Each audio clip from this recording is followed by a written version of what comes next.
Selanjutnya, yang sesi ketiga ini, kita akan mengundang Bapak Deputi, Bidang Tenaga dan Potensi Pencarian dan Pertolongan Basarnas, yaitu Bapak Abdul Haris, sebagai salah satu juga stakeholder yang penting dalam penanggulangan bencana, ya Pak. Di sini sudah hadir di antara kita. Selamat siang, Bapak. Selamat siang, Ibu Farah. Iya. Terima kasih. Terima kasih Bapak atas kesediaan, kehadiran dan waktunya untuk sharing pengalaman Basarnas dengan kita semua nih Pak. Ya. Silahkan Bapak untuk waktu dan kesempatannya kami persilahkan Pak untuk memulai pemaparan dari Bapak. Baik, terima kasih Ibu Farah sebagai moderator pada kesempatan siang hari ini. Assalamualaikum warahmatullahi wabarakatuh. Waalaikumsalam. Selamat sore. Yang saya hormati para narasumber sebelumnya, Pak Wahyu Agung dan Pak Edi Hasmi, serta para peserta Festival Penelitian dan Pengabdian kepada Masyarakat yang diselenggarakan oleh Universitas Pertamina, dan rekan-rekan saya dari Basarnas seluruh Indonesia yang hadir pada kesempatan sore hari ini. Pada kesempatan ini saya akan menyampaikan satu paper yang saya beri judul Kolaborasi Nasional melalui Pemanfaatan Teknologi Informasi untuk Mitigasi Bencana. Jadi Bapak Ibu sekalian yang saya hormati, ada 3 hal besar yang ingin saya sampaikan. Pertama, kolaborasi itu sendiri. Kenapa harus kolaborasi? Yang kedua adalah pentingnya teknologi informasi dalam rangka untuk respon bencana yang cepat. Dan yang ketiga adalah mitigasi. Nah, kenapa kolaborasi menjadi hal yang sangat penting? Kita ketahui bersama pada saat tanggap darurat, itu ada banyak sekali penggiat kemanusiaan yang hadir di lokasi. Kalau saya membagi apa itu penggiat kemanusiaan, itu ada 4 hal. Yang pertama adalah unit sosial. Unit sosial itu dari yang terkecil sampai yang besar. Siapa yang melakukan pertolongan pertama, tidak lain adalah unit sosial terkecil yang disebut keluarga, ayah, ibu, dan anak. Dan ayah, ibu, dan anak satu keluarga ini menolong keluarga yang lain. Dan unit sosial yang besar yaitu RT, dan yang lebih besar lagi RW. Dan unit sosial kelompok-kelompok masyarakat, entah itu pecinta alam, entah itu kelompok profesi. Unit sosial yang kedua, penggiat kemanusiaan yang kedua adalah relawan. Nah, relawan ini adalah orang, kembali ke awal dulu, relawan ini adalah orang atau kelompok yang memang mendedikasikan untuk kegiatan-kegiatan khususnya pencarian pertolongan. Dan yang ketiga adalah adanya kementerian lembaga dan adanya badan hukum swasta. Artinya di sini ada organisasi pemerintah maupun non pemerintah yang hadir di sana pada saat terjadinya sebuah musibah. Dan yang keempat yaitu adanya badan hukum yang didirikan untuk tidak memungut sebuah keuntungan yang disebut organisasi nirlaba yang didirikan untuk kemanusiaan. Nah, keempat kelompok ini mau tidak mau harus berkolaborasi dalam rangka untuk memberikan respon yang cepat.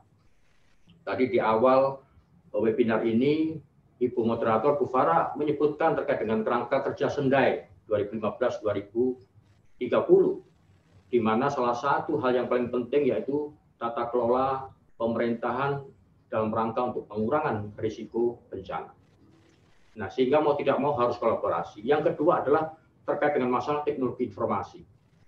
Para narasumber sebelumnya sudah menyampaikan bahwa ada hal yang penting yaitu adalah teknologi informasi dan komunikasi.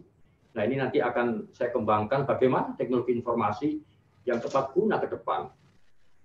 Yang ketiga adalah bahwa tanggap darurat, suksesnya tanggap darurat, itu ditentukan oleh pada saat kolaborasi yang dilakukan oleh 4 kelompok tadi itu pada saat pra bencana.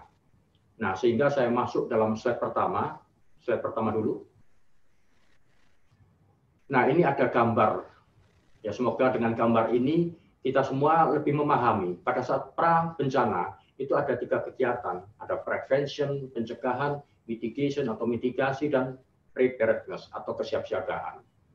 Nah, yang namanya prevention ini, nah kita lihat itu penariknya ada di sisi yang sebelah kiri.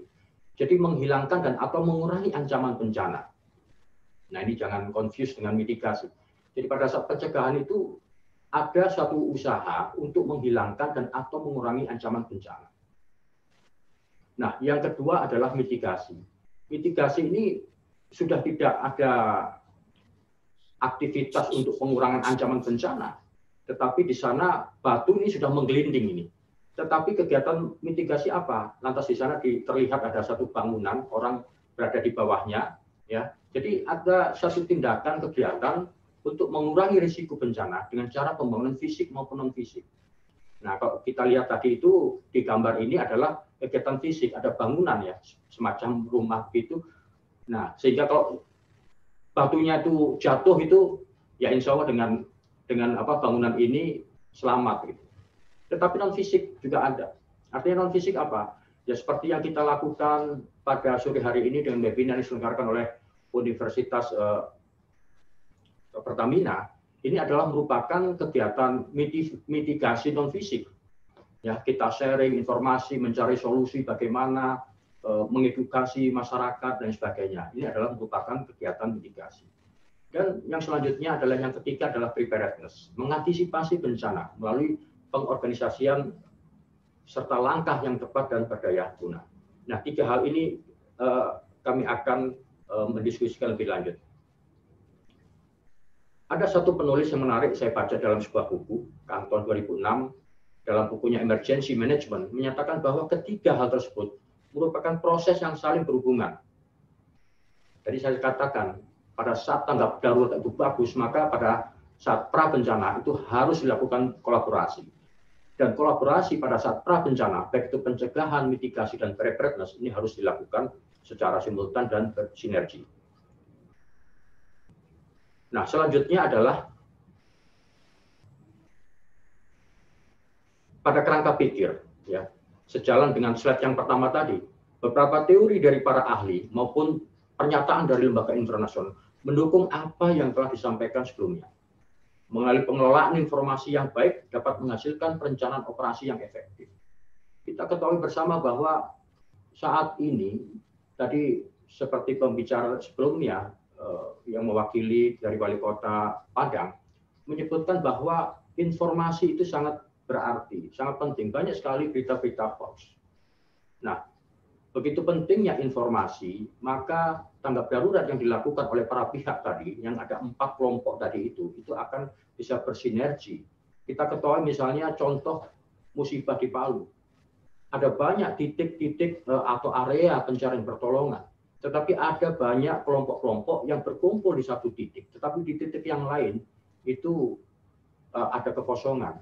Nah, ini karena menunjukkan bahwa informasi atau komunikasi yang terjadi di sana ada satu hambatan. Sehingga informasi yang baik dan benar dapat menyelamatkan nyawa, mata pencaharian dan sumber daya. Nah, ada tulisan lain, kemajuan kecil dalam informasi kedaruratan dapat secara signifikan mengurangi kematian, mempercepat penilaian kerusakan dan meminimalkan dampak ekonomi. Nah, gambar selanjutnya atau slide berikutnya, ini saya ingin menunjukkan. Pertama adalah pada jam-jam pertama, dampak pasca terjadinya bencana sangatlah besar. Yang bawah itu sangatlah besar dampaknya. Dan mulai berkurang hingga beberapa waktu ke depan, berbanding terbalik dengan ketersediaan sumber daya. Ya, ketersediaan sumber daya ada yang di bawahnya, yang dampaknya adalah yang berwarna merah. Nah, dampak itu semakin hari semakin berkurang, sementara ketersediaan sumber daya itu semakin hari semakin meninggi. Gambar yang selanjutnya yang di bawah itu menunjukkan bahwa jumlah korban ini adalah sebuah penelitian di Armenia dan Italia, ya, orang yang masih hidup itu sekitar pada jam 120 jam itu masih dimungkinkan orang itu hidup. Inilah yang ingin saya tampilkan dalam slide ini adalah bagaimana hari-hari pertama itu merupakan hari yang sangat menentukan, itu adalah golden time. Oleh karena itu, kalau Bapak Ibu sekalian pernah mendengar bahwa untuk pencarian pertolongan itu adalah 7 hari. Itu dikarenakan apa? Kalau melihat slide yang di bawah ini, itu menunjukkan bahwa memang pada 7 hari pertama itu adalah hari-hari di mana orang itu masih dimungkinkan hidup. Sehingga begitu pentingnya, ini adalah merupakan golden time, begitu pentingnya koordinasi atau kolaborasi berbagai macam pihak dan informasi yang dibutuhkan, sehingga apa yang dilakukan oleh para pihak tadi itu, 4 kelompok tadi itu berjalan dengan sebaik-baiknya. Oke, slide berikutnya. Dalam slide berikutnya, ini saya ingin menunjukkan bahwa apa yang dimiliki oleh Badan Nasional Pencarian dan Pertolongan. Di sisi yang sebelah kiri itu adalah merupakan jaring komunikasi, di mana Badan Nasional Pencarian Pertolongan itu adalah anggota dari sebuah komunitas internasional yang disebut COSPAS SARSAT. Jadi COSPAS SARSAT adalah merupakan organisasi yang bekerja sama di bidang SAR satelit atau satelit yang mengurusi di bidang SAR. Kita merupakan anggotanya, di mana para anggota ini memberikan informasi, sinyal distress yang terjadi. Ini kita bisa menangkap dari IDMCC kita, Indonesia Mission Coordination Center yang ada di Basarnas kantor pusat. Nah, itu menerima sinyal distress dari satelit yang disebut COSPAS SARSAT. Itu baik dari pesawat, kapal maupun dari pribadi. Ada yang disebut EVIRB, ya, di bawah itu ada Emergency Positioning Indicating Radio Beacon, jadi beacon yang untuk memancarkan dari kapal. Ada ELT, Emergency Locator Terminal, ya, itu adalah pesawat. Nah, dari informasi yang didapat ini, kita akan salurkan informasi tadi itu kepada pihak-pihak yang terkait. Yang tadi saya sebutkan ada 4 penggiat kemanusiaan. Sehingga kalau di slide ini saya sebutkan ada TNI, ada polisi, ada masyarakat, instansi pemerintah, organisasi, dan RAPI. Ya, ini saling terhubung satu sama lain. Nah, informasi ini akhirnya kita informasikan kepada pihak-pihak yang melakukan pencarian pertolongan. Di sisi yang sebelah kanan ini adalah sebuah aplikasi informasi untuk potensi pencarian pertolongan. Kami di dalam Undang-Undang Pencarian Pertolongan Nomor 29 Tahun 2014 dan peraturan pelaksanaannya adalah PP Nomor 21 Tahun 2017 tentang penggunaan potensi pencarian pertolongan. Kami ada sebuah aplikasi untuk meregistrasi para penggiat kemanusiaan yang kalau kami sebut di dalam Undang-Undang tentang pencarian pertolongan dan PP tadi itu adalah potensi pencarian pertolongan. Ada banyak sekali potensi pencarian pertolongan.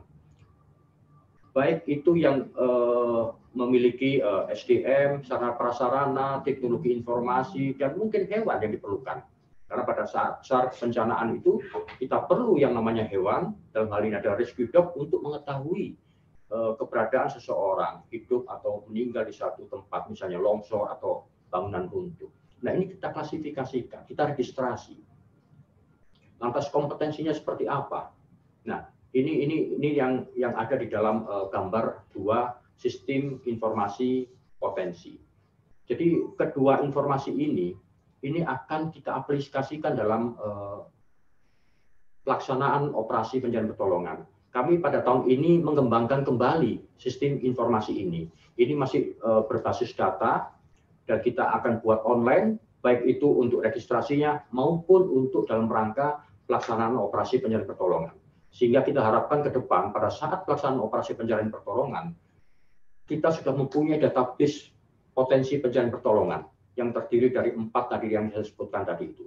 Nah, ini kalau kita sudah mengidentifikasi di suatu kota itu ada potensi pencarian pertolongan dengan kompetensi yang dimiliki, entah itu dalam rangka untuk SAR maritim, musibah penerbangan, atau mungkin SAR untuk perkotaan, longsor, dan sebagainya.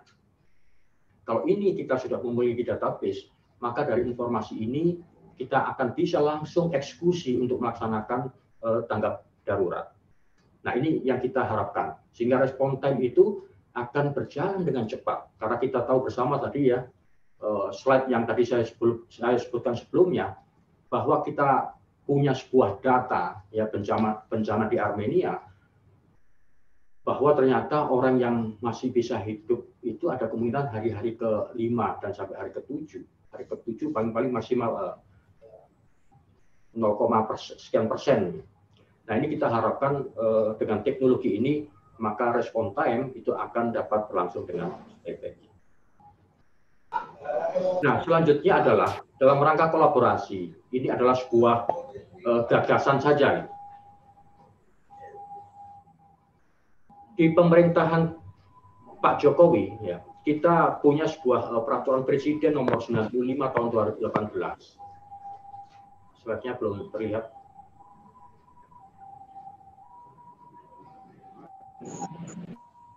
Kalau Basarnas tadi punya yang namanya Kospasarsat dan sistem informasi potensi pencarian dan pertolongan.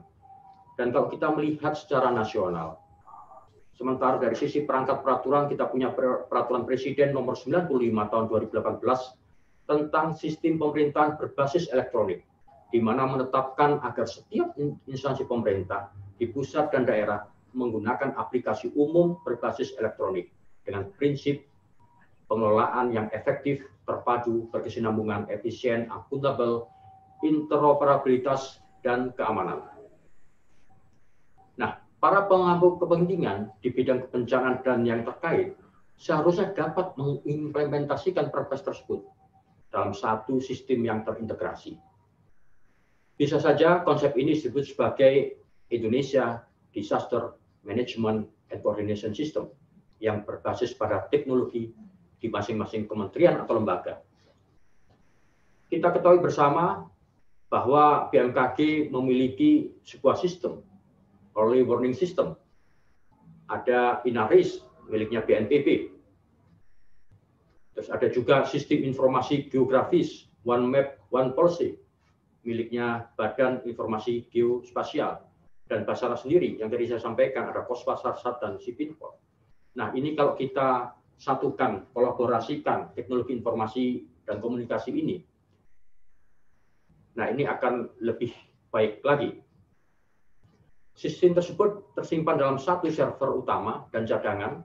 Produk dari sistem yang terintegrasi tersebut berupa dashboard yang berisi semua aplikasi tersebut.